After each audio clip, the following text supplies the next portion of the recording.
আপনি সামান্য কিছু সম্পদের মালিক হইলে এখান থেকে জাকাত দিতে হবে, শরীয়ত কিন্তু এটা বলে নাই। একটা স্ট্যান্ডার্ড আছে, এই মানে গেলে দিবেন। সেটা কত? সেটা গোল্ড আর সিলভার দিয়ে রাসূল সাল্লাল্লাহু আলাইহি ওয়াসাল্লাম দিয়েছেন। তো এখন আপনি কোনটা ধরে দিবেন? কেউ বলে গোল্ড দিব, কেউ বলে রূপা দিব। এখন আমি কি বলি? আমি আপনাদেরকে সাজেস্ট করবো আপনারা রূপারটা ধরবেন। অল্প আসুক না, ধরেন আপনার 1000 টাকা জাকাত আসছে, তা আপনি যদি 1000 টাকা জাকাত দেন, এটা আপনার হৃদয়ে একটা প্রশান্তির কারণ হবে না যে আমি সম্মানিত জাকাত দাতা, আলহামদুলিল্লাহ। এবং এত বড় একটা ফরজ ইবাদতের লিস্টে যে আপনি ঢুকতে পারছেন, এটাও তো কম কিসে, কি বলেন? জাকাত ফরজ হওয়ার শর্ত আছে, এই শর্তগুলো আমরা শুনব। 5টা শর্ত। প্রাইমারি শর্ত হচ্ছে নেসাব পরিমাণ সম্পদের মালিক হওয়া, আর এটা হাওলানিল হাউল, 1 বছর থাকা। এগুলো হচ্ছে প্রাইমারি শর্ত। আরও 3টা সেকেন্ডারি শর্ত হচ্ছে আল মিলকিয়া, পূর্ণ ওনারশিপ থাকা, আর জিয়াদা, এটা আপনার অতিরিক্ত টাকা এটা হওয়া, আর হচ্ছে আদামুদ্দুয়ুন, ঋণ না থাকা। এই 5টা শর্ত আমি ব্যাখ্যা করলে আপনি বুঝবেন। 1 নম্বর হচ্ছে নিসাব পরিমাণ সম্পদের মালিক হওয়া। আপনি সামান্য কিছু সম্পদের মালিক হইলে এখান থেকে জাকাত দিতে হবে, শরীয়ত কিন্তু এটা বলে নাই।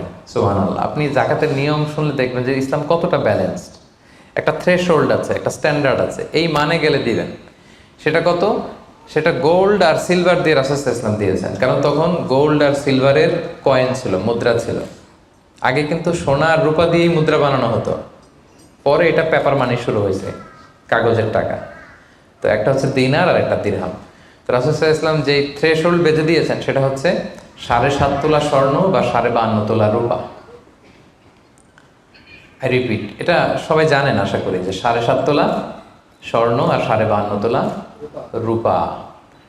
আধুনিক সময়ে গ্রাম দিয়ে দোকানদাররা হিসাব করে, তো গ্রাম দিয়ে যদি আপনি বুঝেন তাহলে 85 গ্রাম স্বর্ণ অথবা 595 গ্রাম রূপা, এটা হচ্ছে থ্রেশহোল্ড নিসাব, অথবা এর সমপরিমাণ অর্থ, ক্যাশ টাকা যদি আপনার কাছে থাকে, তাহলে আপনি নিসাবের মালিক হয়েছেন। যেদিন আপনি এই নিসাবের মালিক হবেন, ওই দিনটা আপনি ডায়েরিতে টুকে রাখবেন। কারণ এটা যদি 1 বছর আপনার কাছে এরকম থাকে, 1 বছর পরে যে আপনি জাকাত দিবেন, কিভাবে দিবেন আমি সামনে বলবো। তো এই নেসাব নিয়ে একটা প্রবলেম আছে। প্রবলেমটা হচ্ছে 7.5 তোলা স্বর্ণ আর 52.5 তোলা রূপার দাম কিন্তু এক না। 52.5 তোলা রূপার দাম খুব কম, আর 7.5 তোলা স্বর্ণের দাম অনেক বেশি। এটা হইল একটাই কম আর একটা বেশি। ঘটনা হচ্ছে রাসূল সাল্লাল্লাহু আলাইহি ওয়াসাল্লাম যখন এই থ্রেশহোল্ডটা বেঁধে দিয়েছিলেন নিসাবটা, তখন দুইটার মান সমান ছিল। তখন 7.5 তোলা স্বর্ণ দিয়ে 52.5 তোলার মতো রূপা পাওয়া যেত, অথবা কেউ 52.5 তোলা রূপা বিক্রি করলে 7.5 তোলা স্বর্ণ পেত। কিন্তু পরে সিলভার ফল করতে শুরু করলো, ফল করতে করতে আজকে এই অবস্থা। গোল্ড আবার খুব একটা ফল করে নাই, ফলে গোল্ডের স্টেবিলিটিটা এখনো রয়ে গিয়েছে। তো এখন আপনি কোনটা ধরে দিবেন জাকাতটা? যদি আপনি রূপা ধরেন, কথার কথা, রূপা যদি এই 1 ভরির দাম 1000 টাকা হয়, তাহলে 52.5 ভরির দাম কত? 52,500 টাকা। কিন্তু স্বর্ণ যদি আপনি হিসাব করেন, 1 ভরি যদি 50,000 হয়, 7.5 ভরি কত? 3.5 লাখ প্লাস, তাহলে প্রায় 7 গুণ কম বেশি, তাই না? এটা নিয়েই হয়ে গেছে জটিলতা। তো এখন আপনি কোনটা ধরে দিবেন? অনেকে বলে না গোল্ড দিব, কারণ গোল্ড ফল করে নাই, এটার যে স্ট্যান্ডার্ড এটা এখনো বজায় আছে। এটা নিয়ে অনেক আলোচনা, আমি খুব সংক্ষেপে বলি। কেউ বলে গোল্ড দিব, কেউ বলে রূপা দিব। এখন আমি কি বলি? আমি আপনাদেরকে সাজেস্ট করবো আপনারা রূপারটা ধরবেন। রূপারটা ধরলে কি লাভ হবে জানেন? 2 দিকেই লাভ, আপনারও লাভ, যিনি নিবে আরও লাভ। রূপারটা ধরলে বেশি সংখ্যক লোক জাকাত দান করতে হবে, তাই না? আর বেশি সংখ্যক গরিব লোকও টাকা পাবে, কি বলেন? তো 2 পক্ষে লাভ হইল না? এখন প্রশ্ন করতে পারেন, হুজুর ও পাইছে ওর লাভ, আমার লাভ কি? আপনার তো সবচেয়ে বড় লাভ, আপনি সওয়াব পাবেন আখিরাতে। এটা আমাদের বেশি দরকার না? কি বলেন? যিনি গ্রহীতা উনি পেয়ে লাভ, তার লাভ হইল, আর যিনি দাতা তিনি সওয়াব পেয়ে লাভবান হইলেন, তিনি সম্মানিত জাকাত দাতা হইলেন। অল্প আসুক না, ধরেন আপনার 1000 টাকা জাকাত আসছে, তা আপনি যদি 1000 টাকা জাকাত দেন, এটা আপনার হৃদয়ে একটা প্রশান্তির কারণ হবে না যে আমি সম্মানিত জাকাত দাতা, আলহামদুলিল্লাহ, আই এম এ জাকাত পেয়ার। এবং এত বড় একটা ফরজ ইবাদতের লিস্টে যে আপনি ঢুকতে পারছেন, এটাও তো কম কিসে, কি বলেন? এজন্য স্বর্ণেরটা না ধরে রূপারটা ধরবেন। আপনাদের যে টাকা পয়সা, আপনাদের তো হীরা দিয়ে করা দরকার আপনাদের নেশা। এনিওয়ে, তো এজন্য আপনারা রূপারটা ধরবেন, তাহলে লোকজন উপকৃত হবে বেশি, সম্মানিত ভাই এবং বোনেরা। তাহলে 5টা শর্তের প্রথমটা তো বুঝে গেছেন, নিসাব। কি বলেন? নিসাব বুঝে গেছেন না? 2 নম্বর শর্ত হচ্ছে শুধু এই নেশাব পরিমাণ সম্পদের মালিক হইলেই হবে না ভাইরা, এটাকে হাল আনিল হাউল বলে, মানে 1 বছর আপনার কাছে থাকতে হবে। দেখেন ইসলাম কতটা ভারসাম্যপূর্ণ। কিছু টাকা আপনার কাছে থাকলে এই জাকাত দাও না, এটা 1 বছর থাকতে হবে। যদি দেখা যায় যে আপনার সব খরচ শেষে 1 বছর এই টাকাটা আপনার কাছে অলস পড়ে আছে, তাহলে বোঝা গেল যে আপনি সম্পদশালী এবং আপনার অর্থের একটা স্টেবিলিটি আছে। কি বলেন? তাহলে আপনি নেশাব পরিমাণ সম্পদের মালিক হলেন এবং 1 বছর যদি থাকে, 1 বছর শেষে আপনি জাকাত দিবেন। এই বছরটা কিন্তু সৌর বছর না, সোলার ইয়ারে হিসাব করলে হবে না, এটা লুনার ইয়ারে, চান্দ্র বৎসরে। খেয়াল রাখতে হবে, সৌর বছর জানুয়ারি ফেব্রুয়ারি মাসের যে হিসাবটা, এটা 365 দিনে 1 বছর। কিন্তু যেটা লুনার ইয়ার, চন্দ্র বছর, এটা কতদিন 1 বছর কে জানে? কেউ জানেন না? 300 হ্যাঁ 354 দিন, রাইট। 354 দিন, সামান্য কিছু সময়।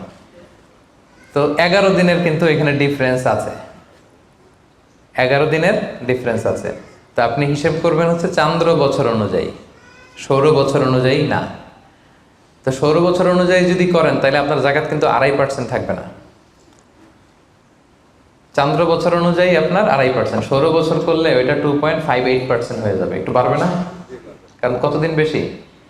11 দিন বেশি, পার্সেন্টেজও বেড়ে যাবে। তখন কিন্তু জাকাত আপনার 2.5% থাকবে না, 2.58%। বলার আগেই বুঝে যায়, কারণ সব ব্যবসায়ী সারাদিন ক্যালকুলেটর নিয়ে কোত্থেকে শিপমেন্ট হইলো, কত মিলিয়ন গেল, কত মিলিয়ন ঢুকলো, সব মুখস্থ, যেন বলার আগে বুঝে ফেলতেছে চটচট করে, মাশাআল্লাহ। তো তখন আর 2.5% হচ্ছে না, 2.58% হচ্ছে।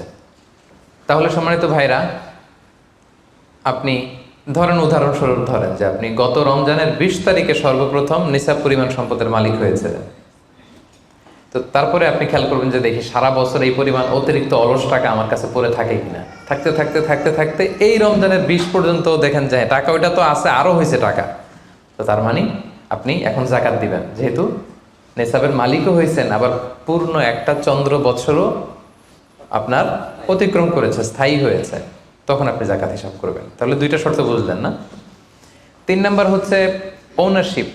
আপনার মালিকানা থাকতে হবে, যে সম্পদটা আছে খালি আপনার কাছে টাকা থাকলেই হবে না, এটা কমপ্লিট, আরবিতে তাসাররুফ বলে, কমপ্লিট ওনারশিপ আপনার থাকতে হবে। এখন একজনের আমানতের টাকা আপনার আছে, ওইটা আপনি জাকাত দিতে পারবেন? একজন 5 লাখ টাকা আমানত রাখছে, আপনি এটা জাকাত দেওয়া শুরু করছেন, হবে? সেটা তো উনি জাকাত দেবে, এটা তো আপনার আমানতের টাকা, এই টাকা তো আপনার বুঝাই দিতে হবে। তো আমানতের টাকা কিন্তু কমপ্লিট ওনারশিপ আমার থাকে না, এটার হিসাব আমি করবো না। তো এটা বুঝে গেলেন। 4 নাম্বার হচ্ছে এই টাকা আপনার অতিরিক্ত হইতে হবে, আরবিতে বলে জিয়াদা। দেখেন ইসলাম কত সুন্দর। ইসলাম বলে আপনার নিজের পার্সোনাল এক্সপেন্সিস, আপনার লিভিং কস্ট, আপনার সব ধরনের অ্যাকোমোডেশন, আপনার ট্রান্সপোর্টেশন এক্সপেন্সিস, আপনার মেডিকেল এক্সপেন্সিস, আপনার বাচ্চার স্কুলিং, আপনার ইয়ারলি ট্রিপ যদি থাকে, এন্টারটেনমেন্ট, ধরেন বছরে আপনি একবার ফ্যামিলি আউটিং করেন, এই খরচটা, যত খরচ আপনার হতে পারে, এই সব খরচ শেষেও কিছু টাকা আপনার থেকে যায়, ইসলাম বলে ওইটার উপরে জাকাত দিবে। সুবহানাল্লাহ। জিয়াদা, অতিরিক্ত হওয়া শর্ত। আপনার লাগে, যদি আপনার এই টাকা লাগে, ওটা তো আপনি ইউজ করবেন। আপনার টাকার ব্যবহারের জন্য সবচেয়ে বেশি হকদার কে? আপনি নিজে।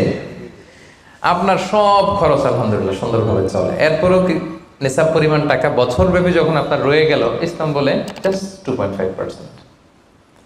সুবহানাল্লাহ। তাহলে অতিরিক্ত হইতে হবে। সর্বশেষ শর্ত, 5টা শর্তের সর্বশেষ শর্ত হচ্ছে ঋণ থাকতে পারবে না। ঋণ থাকলে ওইটা জাকাত থেকে বাদ যাবে।